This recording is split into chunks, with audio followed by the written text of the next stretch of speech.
সূরা নামলের ঘটনা বন্ধু তাফসীর করতে পারলে বুঝতে পারতেন, কারণ দুটো তো একসাথে করা যাবে না। সূরা নামলের মধ্যে এসেছে বন্ধু হুদহুদ পাখিটা আল্লাহর নবী সুলাইমান আলাইহিস সালামের চিঠিখানা লিখে বন্ধু ওই যেই জায়গায় যাইতে কমপক্ষে 3 মাস সময় লাগে বিদ্যুৎ গতিতে চলে গেলেন। রানী বিলকিস ঘুমিয়ে আছে তার প্রাসাদের মধ্যে। এখন কি করলেন, ছোট্ট এই হুদহুদ পাখিটা, এই ছোট্ট পাখিটা যখন গিয়ে দেখলেন রানী বিলকিস ঘুমায়, বন্ধু সূরা নামলের মধ্যে এসেছে তখন এই হুদহুদ পাখিটা চিঠিখানা টুটি করে নিয়ে রানী বিলকিসের ঘুমন্ত অবস্থায় তার বুকের উপর রেখে দিয়ে চলে এসে একটা কোণারে বসে রইলেন। কন্যারে যখন বসে রইলেন রানীর হঠাৎ করে ঘুম ভাঙলো। ঘুম ভাঙার পরে এবার রানী দেখতে পায় বুকের উপর একটা চিঠি। চিঠি এটা পৃথিবীর কোনো সাধারণ নয়, অতি অসাধারণ। এত সুন্দর মুক্তার মতো তার লেখাগুলো। এবং বন্ধু সূরা নামলের মধ্যে এসেছে, আল্লাহর কোরআনে এসেছে বন্ধু, ওই চিঠি যখন রানী বিলকিস খুললেন, চিঠি যখন রানী বিলকিস খুললেন, খোলার পরে রানী বিলকিস যখন চিঠিখানা খুললেন, খোলার পরে বন্ধু কিতাব প্রমাণ করেছে, দেখলেন তিনি মেশকম্বরের সুগন্ধ বের হয়। সুবহানাল্লাহ। এখন রানী বিলকিস একটু আশ্চর্য হয়ে গেলেন, কে রে এই চিঠি আমাকে দিল? আমার তো প্রাসাদের সকল স্তর বন্ধ হয়ে আছে, কিন্তু এই চিঠি কে আসলো? এই চিঠিও তো দেখে আশ্চর্য ধরনের চিঠি, এটা পৃথিবীর কোনো সাধারণ চিঠি নয়, সাধারণ কোনো লেখা নাই, কিন্তু লেখা ছিল খুবই অল্প। এবার রানী কি করলেন, এদিক দিয়ে সুলাইমান আলাইহিস সালাম কিন্তু হুদহুদ পাখিকে বলেছে, তুমি রানীর প্রতিক্রিয়া না জানা পর্যন্ত তুমি বেক করো না।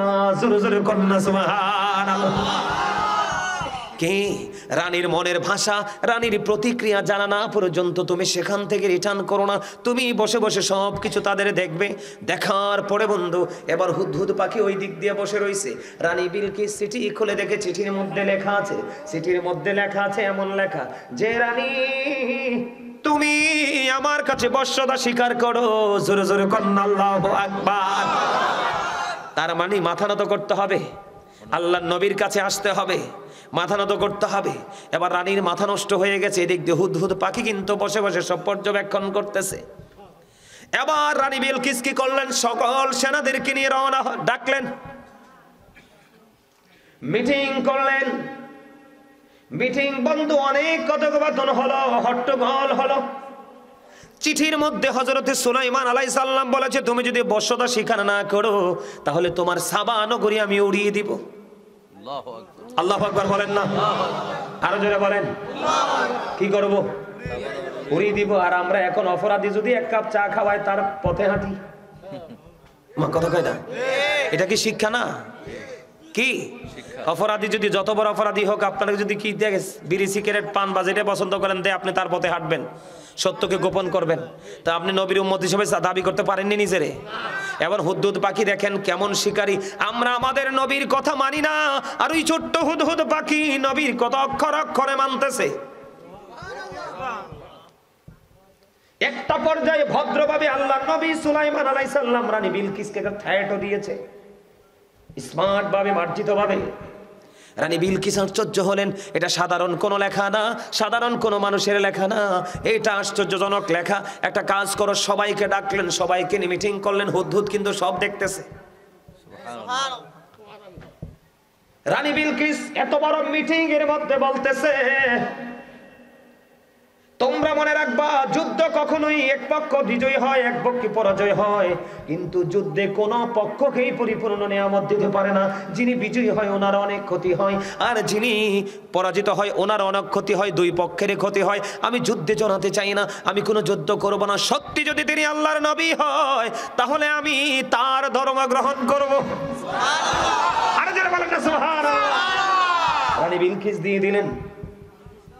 এবার কি করবে রানী বিলকিস? যে আল্লাহর নবীকে মানবে, কি করবে? একটা পরীক্ষা লাগবে তো। পরীক্ষাটা হলো কি জানেন? রানী বিলকিস কি করলেন? এদিকে তাকান, শিক্ষা নেন, শিক্ষা নেন। রানী বিলকিস বললেন, যদি তিনি সত্যিকার আল্লাহর নবী হয়, আমি সোনা গয়না বনি মুক্তা হীরা জওহর যা আছে আমি সব কিছু ওই জেরুজালেমে পাঠাবো। উনি যদি নবী হয় এগুলো কোনোদিনও গ্রহণ করবে না। তিনি যদি পৃথিবী লোভী বাদশা হয় তাহলে সেগুলো গ্রহণ করবে। আরে সুবহানাল্লাহ কোন না কেন? আরে আরো জোরে। নবীটাকে আমরা মুসলমানের নবী না? দেখেন না আমাদের নবীদের চরিত্র কি। আমার কাছে এত ভালো লাগে কথাগুলো বলতে, আপনাদের শুনতে ভালো লাগে? দেখেন বন্ধু, রানী বলতেছে যদি তিনি নবী হয় এই উপঢৌকন গ্রহণ করবে না, যদি তিনি পৃথিবী নবী বাদশা হয়, পৃথিবী নবী বাদশা হয় তাহলে গ্রহণ করবে। এবার কি করলেন বন্ধু, ওই সাবা নগরীর প্রধানমন্ত্রীর ছেলেকে দলনেতা করে তিনি কি করলেন, জেরুজালেমের উদ্দেশ্যে পাঠালেন আরো কিছু লোক দিয়ে। বন্ধুরে আমার পাঠালেন, অনেক মূল্যবান জিনিস দিলেন তাদের কাছে, দিয়ে এবার বললেন তোমরা যদি তিনি নবী হয় 4টাতেই বিজয়ী হবে। কয়টা? 4টা। ওনাকে 4টা পরীক্ষা করবা। কয়টা পরীক্ষা? 4টা। ওনাকে 4টা পরীক্ষা করবা, যদি তিনি সত্যি নবী হয় তিনি 4টা পরীক্ষায় বিজয়ী হবে, আর যদি তিনি নবী না হয় 4টা পরীক্ষার বিজয়ী হতে পারবে না। 4টা পরীক্ষা দিয়ে পাঠালেন বন্ধু, এর মধ্যে তিনি একটা পাথর দিলেন। কি গুরুত্বপূর্ণ একটা পাথর দিলেন বন্ধুরে আমার, একটা পাথর তিনি দিয়ে বললেন এর মধ্যে 4টা পরীক্ষা। একটা পরীক্ষা হলো কি জানেন, একদিকে দিয়েছে উপঢৌকন, আর একদিকে দিয়েছেন 4টা পরীক্ষা। একটা পরীক্ষা হলো তোমরা 100 জন বাদী এবং গোলাম একই পোশাক পরাবা, একই পোশাক পরাইয়া আল্লাহর নবীর সামনে দিবা, তিনি বাদী এবং গোলাম দুটোকে আলাদা করবে। খেয়াল করেন। আর একটা পরীক্ষা হলো আমি একটা পাথর দিয়ে দিলাম, পৃথিবীর কোন যন্ত্র দিয়ে পাথরটা ছিদ্র করতে পারবে না, পৃথিবীর কোন মেশিন, কোন যন্ত্র, লোহা জাতীয় কোনো কিছু দিয়ে ছিদ্র করতে পারবে না। উনি যদি নবী হয় উনি অন্যভাবে এটাকে ছিদ্র করে দিবে। সুবহানাল্লাহ বলেন না? আর একটা বোতল দিলেন, এই বোতলটা নিয়ে যাও, কোনো বৃষ্টির পানি, কোনো পুকুরের পানি, কোনো নদীর পানি, কোনো খালের পানি, কৃত্রিম কোনো পানি দিয়ে তিনি বোতলটা ফিল আপ করবে না। তোমরা যে বলবে উনি এই ধরনের কোনো পানি দিয়ে ফিল আপ করতে পারবেন না, এমন পানি দিয়ে আপনি এটাকে ফিল আপ করে দিবেন যেটা সৃষ্টিতে কি আল্লাহর পক্ষ থেকে পানি নাই। ঠিক কিনা বলেন? মানে কোনো পানি দিতে যাবে না, পুকুর, কল, মোট কথা হলো কোনো ধরনের পানি দিয়ে কি করা যাবে না, ফিল আপ করা যাবে না। এর মধ্যে তিনি বলেছেন এই 3টা পরীক্ষা। 4 নাম্বার হলো মহিলা ঘোড়া, পুরুষ ঘোড়া দুটোকে তোমরা সামনে আনবে, তিনি যদি নবী হয় দুটোকে তাৎক্ষণিকভাবে আলাদা করে দিবে। পরীক্ষাগুলো করে আসো। এবার বন্ধু কি করলেন, ওই যে হুদহুদ পাখি ওই দিক দিয়ে বৈশা রয়েছে, সব শুনছে। সুবহানাল্লাহ কন্যা। হুদহুদ পাখি বসে বসে সব কিছু ক্যাচ করেছে, কারণ সাবা নগরী থেকে জেরুজালেমে আসতে সময় লাগবে 3 মাস, 900 কিলোমিটার। আর পুকুর, ওই হুদহুদ পাখি তো বন্ধু ঠুট করে চলে আসবে। এবার পাখি চলে আসছে, নবী গো, ও নবী, রানী বিলকিস তো পজিটিভ দিকে আছে, আপনার জন্য উপঢৌকন নিয়ে পরীক্ষা নিয়ে আসতেছে। কে নিয়ে আসতেছে? আল্লাহর নবী আবার ডাক দিয়ে বলল আমার জন্য উপঢৌকন নিয়ে আসে? কয় হ্যাঁ। এবার সুলাইমান আলাইহিস সালাম তিনি ডাকলেন জিন পড়ি যা আছে, জিন পড়ি যা আছে সবাইকে বললেন জেরুজালেমের প্রত্যেকটা আমল ফটকগুলো তোমরা সোনা, রূপা, মণি, মুক্তা দিয়ে সাজিয়ে দাও। সুবহানাল্লাহ বলেন না? ওরা আস্তে আস্তে সাজিয়ে দাও। এবার এমন ভাবে বন্ধু সাজালেন, দেখেন উনি কিন্তু কি করে, সূর্য পূজা করে, আর আল্লাহর নবী কি করে, আল্লাহর হুকুমকে কায়েম করতেছে সৃষ্টির কাছে। ঠিক কিনা বলেন? কি করতেছে দেখেন, কোনো গোলাগুলি নাই, মারামারি নাই, দেখেন কি কৌশল, কি প্রেম। তাকে আমাদের ধর্মে আনতে হবে, সেই ধর্মের অনুসারী করার জন্য আল্লাহর নবী তো শক্ত হয়ে থাকতে পারতো। কথা কন না? আল্লাহর নবী শক্ত হয়ে থাকতে পারতো, ভাব দেখাইতে পারতো না। না, ওই রানী বিলকিসের চাইতো তিনি বেশি সফট হয়ে গেল। এবার আল্লাহর নবী বললেন রাস্তাঘাট, মূল ফটকগুলো এমন ভাবে সাজাইতে থাকো, ও বন্ধু, রাস্তায় রাস্তায় সোনা গয়না দিয়ে, রূপা দিয়ে, মণিমুক্তা দিয়ে, হীরা দিয়ে, জওহর দিয়ে সাজিয়ে একবারে মনোমুগ্ধকর ঝমকালো আয়োজন। জোরে জোরে সুবহানাল্লাহ। দেখতে দেখতে দেখতে দেখতে বন্ধু সময় চলে গেল, দেখতে দেখতে সময় চলে গেল। এই বন্ধু রানী বিলকিস কাছাকাছি চলে এসেছে। কি করেছে? রানী বিলকিসের দল কাছাকাছি চলে এসেছে, দেখলো বন্ধু ধুলাবালি। তখন তিনি কি করলেন, বুঝে গেলেন যে রানী বিলকিসের দল আসতেছে। চলে আসলেন, আসার পরে বন্ধু যখন সাবা নগরীর মূল ফটক দিয়ে যখন রওনা দিল, কি দিল, সাবা নগরীর মূল ফটক দিয়ে যখন রওনা দিল, এবার কি করলেন, রানী বিলকিসের পক্ষ থেকে যে যারা এসেছে তারা আবার ওই জেরুজালেমের রাস্তাঘাট বন্ধু মূল ফটকগুলো দেখতেছে আর আশ্চর্য হচ্ছে।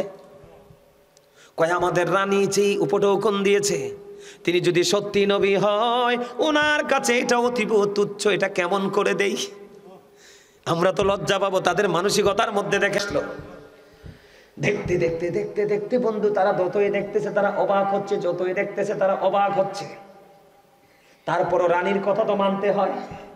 আল্লাহর নবী সুলাইমান আলাইহিস সালামকে কি করলেন, এবার তারা পুরস্কার উপঢৌকন দেওয়ার জন্য বন্ধু গেলেন। নবী গো, এগুলো আমি দিচ্ছি। নবী তো আগেই জানে খবর। নবী, আল্লাহর নবী ডাক দিয়ে বলে, না না, তোমাদের উপঢৌকন আমার কিছুই লাগবে না, তোমরা তোমাদেরটি আবার নিয়ে যাবে তোমাদের ওই সাবা নগরীতে। তারা তো বুঝে গেছে। জোরে জোরে কন্যা সুবহানাল্লাহ। এর মধ্যে সবচেয়ে বড় মজার খবর হলো, রানী বিলকিসের পক্ষ থেকে যিনি প্রথম প্রধানমন্ত্রী ছিলেন, আর ধর্ম গ্রহণ করে ফেলবো। জোরে জোরে কন্যা সুবহানাল্লাহ। আর জোরে বলেন না সুবহানাল্লাহ। এবার বন্ধু কি করলেন, ওই যে প্রধানমন্ত্রীর ছেলে, আজকের দলপতি বন্ধু, দলের লিডার,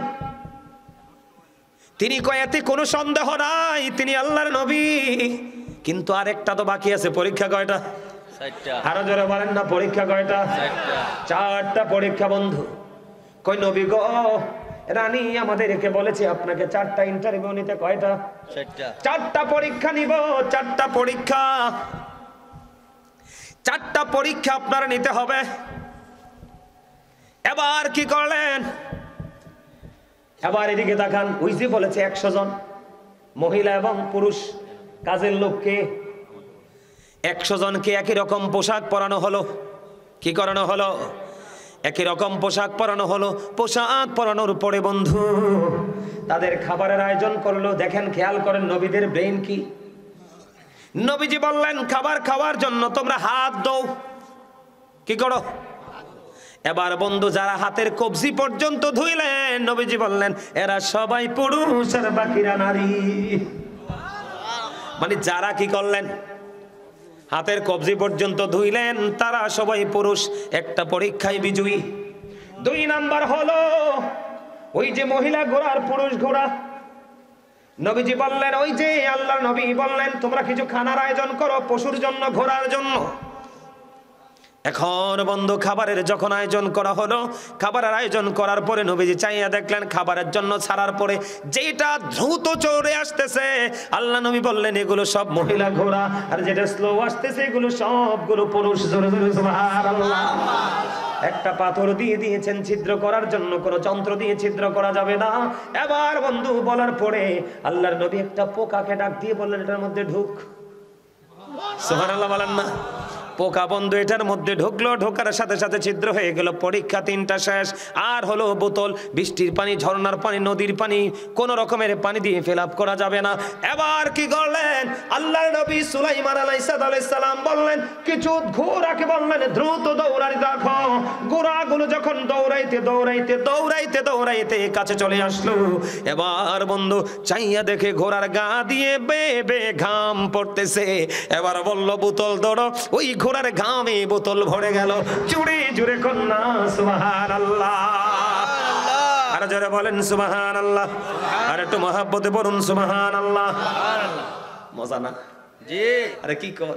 জি। এবার কি করলেন দেখেন, আল্লাহর নবীর সুন্নাত। আজকে যদি আমি বলি আমরা সুন্নিয়ত করি কিন্তু আমাদের আদব নাই। নবীর বাড়িতে দুশমন আসতেছে। কে আসতেছে? কথা কন না কেন? ধর্মের বিপক্ষে যারা দুশমন না, নবীর বাড়িতে দুশমন এসেছে, তাদেরকে সম্ভাষণ জানানোর জন্য নবীজি মূল ফটকে নবীর পক্ষ থেকে রিসিপশনের জন্য মেন নিয়োজিত করে রেখেছে। আর আমরা বক্তারা আসলে গায়ের ওজনে তো হয়, মাহফিল কমিটি আগাইতে আসে না। আর বাড়িতে যদি কোনো মেয়ের বাড়ির ছেলের বাড়ির কোনো আত্মীয় আসতে চায় বন্ধু, আগাইতে চায় না, কারণ পাতিল খারি করবে। আর আল্লাহর নবীর বাড়িতে দুশমন আসতেছে, দেখেন আমার নবী তো নয়, সুলাইমান আলাইহিস সালাম, ওনার বাড়িতে বন্ধু দুশমন আসতেছে, তিনি রিসিপশনের ব্যবস্থা রাখছে। শিক্ষা এখানে আসেনি? আছে। চোরে কন্যা কেন? চোর হোক ডাকাত হোক, আপনার বাড়িতে আসতেছে মেহমান, তাকে অপমান করা যাবে না। নবী থেকে শিক্ষা নেন। এবার বন্ধু কোনো কিছু দিলেন না, ও বন্ধু আদর করলেন, সম্পূর্ণ কথোপকথন শেষ হলো, পরীক্ষায় উত্তীর্ণ হলো। এবার তারা রওনা হলো। আল্লাহর নবী সুলাইমান আলাইহিস সালাম ডাক দিয়ে বললেন, ওই রানী বিলকিসের যারা পক্ষ থেকে এসেছে তো তাদেরকে একটুখানি এগিয়ে দিয়ে আসো। জোরে জোরে সুবহানাল্লাহ। তখন তারা কি করলেন? ওই মেহমানকে এগিয়ে দিতে গেলেন। এগিয়ে দিতে দিতে দিতে দিতে বন্ধু তারা চলে গেল।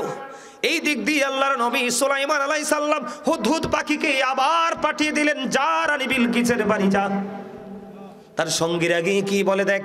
এবার সঙ্গীরা চলে গেল বন্ধু, সময় খুবই অল্প, আমি এখনই আলোচনা শেষ করে দিচ্ছি। সঙ্গীরা চলে গেল, চলে যাওয়ার পরে বন্ধু এবার হুদহুদ পাখি দেখতেছে, সবাইকে নিয়ে মিটিং করলো। এবার ওনার পক্ষের লোকেরা বলতেছে, ওনার সাথে যুদ্ধ করেও পারবেন না, দৌলতের কম্পিটিশনে ওনার সাথে পারবেন না, অস্ত্র যদি প্রয়োগ করতে চান অস্ত্র দিয়েও পারবেন না, সাবা নগরীর চাইতে জেরুজালেম অনেক শক্তিশালী, আর তিনি নিঃসন্দেহে আল্লাহর একজন নবী, আপনি তার কাছে বশ্যতা স্বীকার করতে হবে। সুবহানাল্লাহ কর না কেন? কি করতে হবে? মাথা নত করতে হবে। এবার বন্ধু আমি আলোচনা শেষ করে দিই, পুরোটা শেষ করতে পারবো না, আমি যতটুকু পারি 30 মিনিট পর্যন্ত। এবার কি করলেন? বশ্যতা স্বীকার করতে হবে। রানী বিলকিস সবাইকে নিয়ে মিটিং করে রওনা দিলেন। কই যদি তিনি সত্য নবী হয় আমি তার ধর্ম গ্রহণ করব, সবাইকে নিয়ে বন্ধু। এবার কি করলেন? 12,000 সেনাপতি ডাকলেন। কত হাজার? 12,000 সেনাপতি রানী বিলকিস ডাকলেন, মিটিং করলেন। প্রত্যেকের অধীনে, এক একজনের অধীনে 1 লক্ষ করে সৈন্য ছিল। সুবহানাল্লাহ কয় না? কত হাজার? লিডার হলো 12,000। মুখস্থ করেন, লিডার কত হাজার? 12,000। এখন আপনি আমরা যদি নবীর দুশমনের সাথে কথা বলতে চাই, আপনারা সুন্নিরা তো অনেকে ডিব্বায় ফলান, কথা কন না কেন? ডিব্বার মুখ খুলে ডিব্বার মধ্যে ঢুকে আরেকজন যখন মুখ লাগাই দিয়ে, আমি তো ডিব্বাত কেউ দেখতো না। আর সুলাইমান আলাইহিস সালামের সাথে মিট হবে। রানী বিলকিস একজন নারী, তিনি 12 জন সেনাপতিকে ডাকলেন, প্রত্যেক একজনের অধীনে 1 লক্ষ করে বন্ধু সৈন্য ছিল। রওনা দিলেন, জোরে জোরে কন্যা সুবহানাল্লাহ। হুদহুদ পাখি খবর পেয়ে আবার দৌড়ে চলে আসলেন আল্লাহর নবীর কাছে। নবী গো, রানী বিলকিস এইভাবে আপনার দিকে রওনা হলো। এবার আল্লাহর নবী ডাক দিয়ে বললেন, তোমাদের মধ্যে কে আছো? জিনদেরকে ডাকলেন, তোমাদের মধ্যে কে আছো রানী বিলকিসের সিংহাসনটা আমার সিংহাসনের বাম দিকে আইনা বসাই দেবা? সুবহানাল্লাহ বলেন না? একজন ডাক দিয়ে বলতেছে, আপনি এই স্থান ত্যাগ করার আগে আমি কি করব? এনে দিব। আল্লাহর নবী কয়, না না না, এত স্লো হইলে হইতো না। চিন্তা করছেন নি? খেয়াল করেন নবীদের পাওয়ার কত। আর এখনকার ব্যাককল গুলো কয় আমার নবী বলে কিচ্ছু জানে না। কথা বল না কেন? সুলাইমান আলাইহিস সালাম তিনি বলতেছে যে কে তাড়াতাড়ি রানী বিলকিস আসার আগে তার সিংহাসনটা আনতে পারবা? এ কিন্তু তালা তোলা মাইরা একবারে রওনা দিছে। একজন কয় আপনার এই জায়গাটা ত্যাগ করার আগে আমি নিয়ে আসবো। নবী কয় এত স্লো পারসন দেওয়া হবে না। এবার আরেকজন ডাক দিয়ে বললেন, আসিফ ইবনে বলখিয়া নামক এক জিন, ঠিক কিনা? আসিফ নামক বলখিয়া নামে একজন। এবার উঠে বললেন, চোখের পলক ফেলতে যতক্ষণ সময়ের মধ্যে নিয়ে আসবো। সুবহানাল্লাহ বলেন না কেন? ইনি কিন্তু আল্লাহর ওলি ছিলেন। আরো জোরে কন না সুবহানাল্লাহ, আরো জোরে কন। যিনি আগে কইছে তিনিও কিন্তু, আমার কথা শোনেন, যিনি আগে কইছে তিনিও কিন্তু কম না। জি জি জি, হ্যাঁ বুঝছেনই তো, কেউ ছোট করে দেখার কোনো সুযোগ নাই। সুবহানাল্লাহ বলেন। এবার কি করলেন?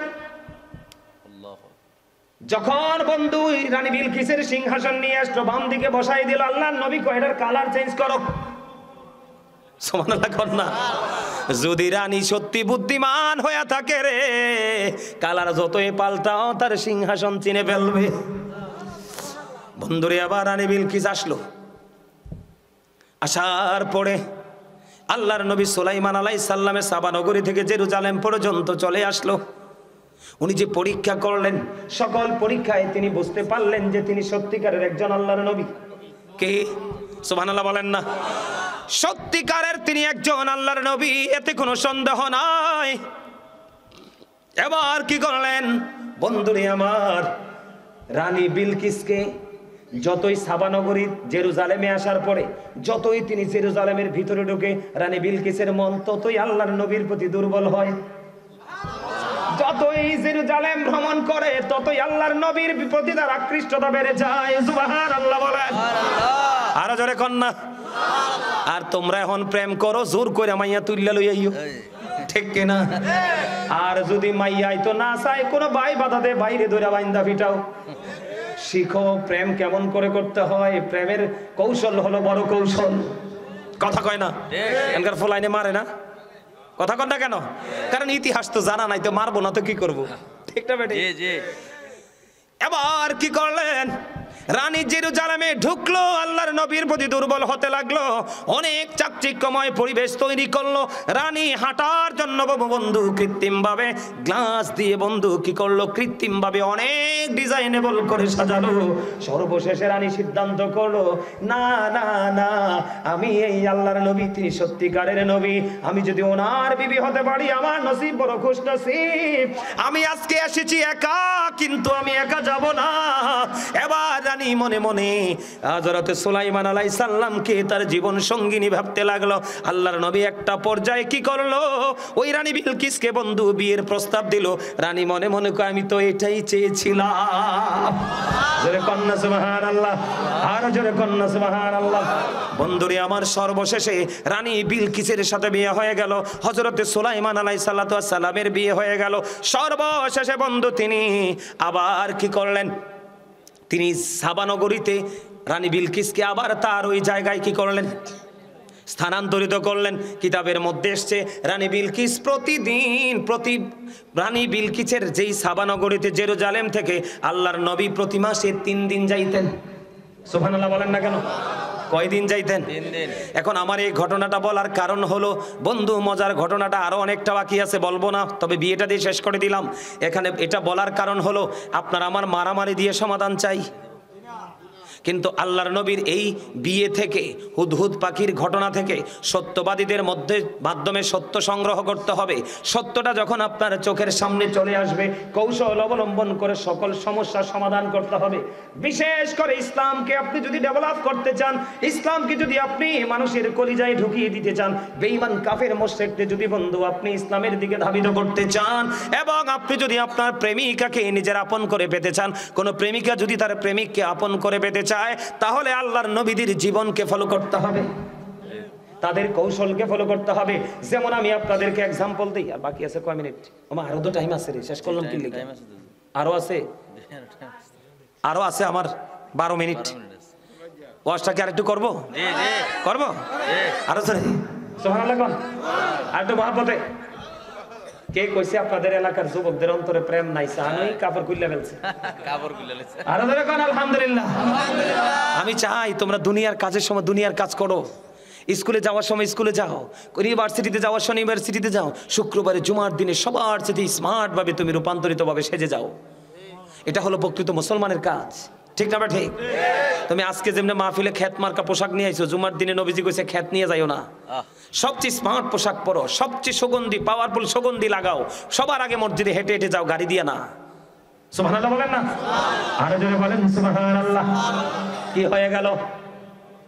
রানী বিলকিস আল্লাহর নবীর বউ হয়ে গেল, কিন্তু তিনি যেহেতু ওই সাবা নগরীর রানী, আর রানীও কিন্তু আমার একটা কথা সন্দেহ জাগতে পারে যে হুজুর তিনি যে নবীর সাথে কৌশলে বিয়ে হইলো, ওনার আগে কোনো বিয়ে হয়েছে নি? ওনার কোনো বিয়ে হয় নাই। সুবহানাল্লাহ। এখন আমি যদি তোমাদেরকে বলি আমার নবীর সাথে বিয়ে হয়েছিল কার কার? মা খাদিজার। কার? কথা কয় না?